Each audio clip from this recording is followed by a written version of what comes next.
Hi, it's David with entry number 535. I'm here in the apartment today. It's the afternoon here.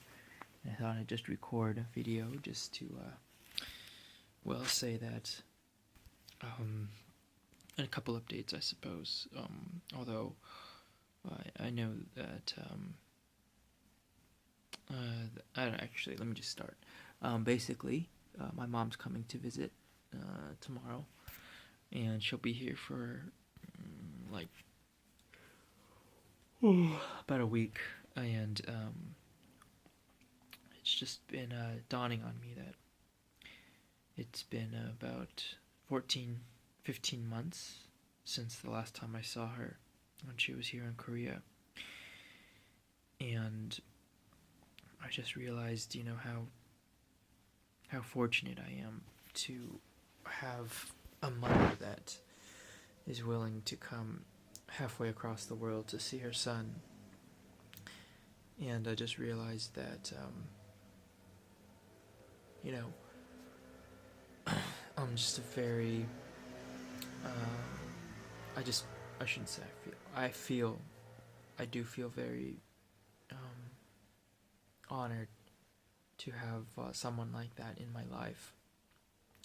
And I feel doubly honored because I know both my parents have the same compassion and love for me that is just more than I know. It's a strange thing to kind of think about, and it's one of the things that I'm finding to be a fascinating kind of trait within humanity is the simplicity and complexity of love. You know, we're told as kind of Americans and as people that love is something that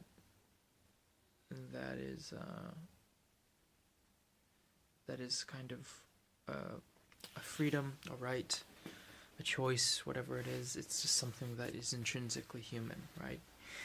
And it happens between, people who are strangers, people who are blood relatives, people who might not, ever. Well, it's just a strange thing, and I don't want to ramble about it too much, but it's a fascinating thing that something that is so easy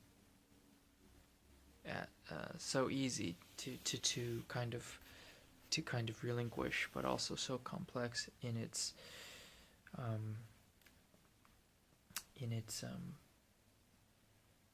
what would be maintenance. It's a very hard thing to maintain, I think, love, because it requires constant communication, really. So,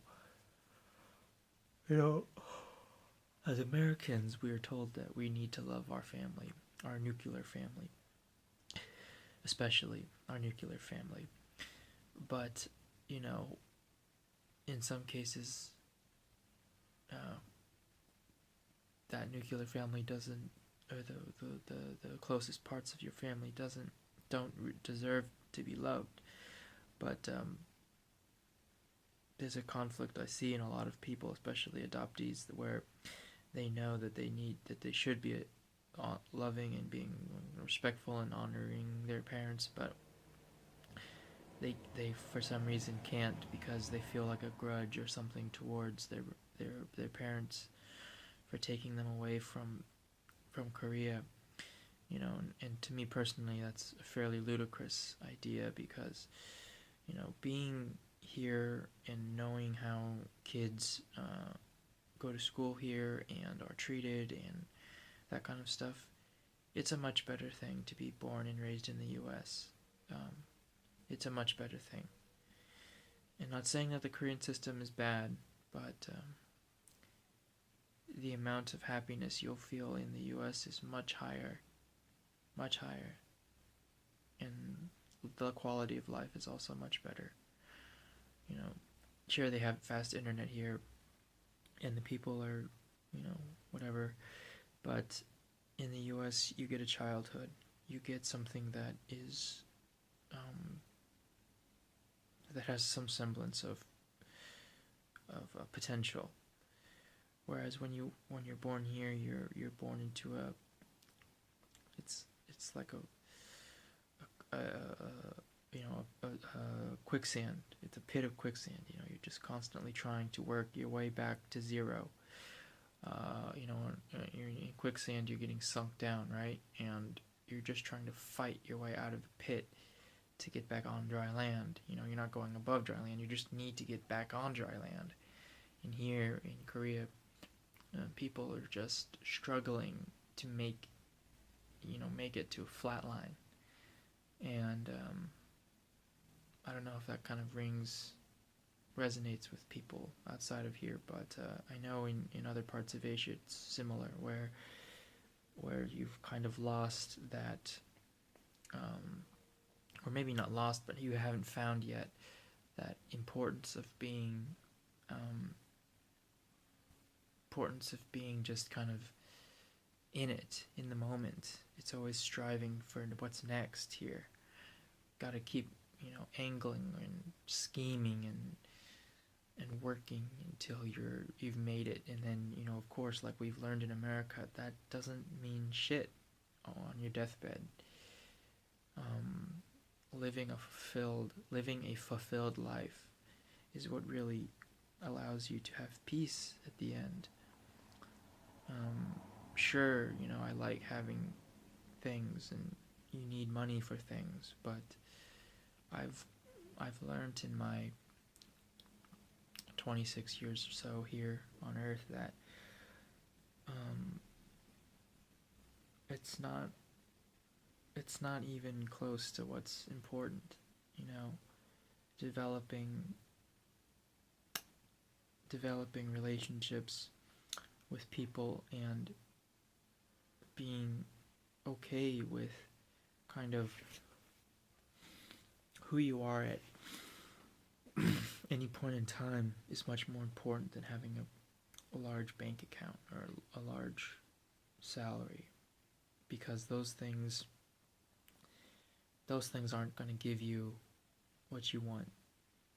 And I know it sounds stupid to kind of hear this maybe from a young person, but it really is something that I think is true.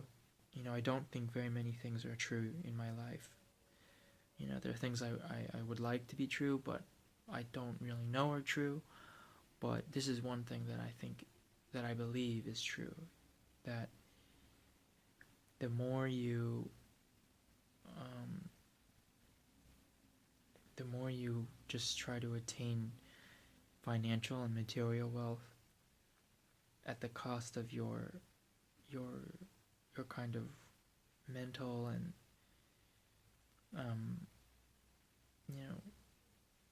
mental and social well-being, that's not going to get you anything.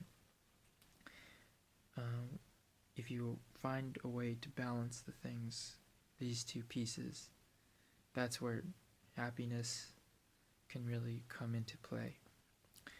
So, with that being said, my mom is coming in, so I may not record every day, and the recordings I do may be just in the apartment, but I hope to get at least 4 or 5 when she's here. That's pretty much the same schedule I've been on, so we'll see. Maybe 4. Anyway, thanks for watching. Sorry, I've been yawning. I've been yawning a lot. I don't know why. Anyway, thanks for watching, and I'll talk with you in a couple days. Bye.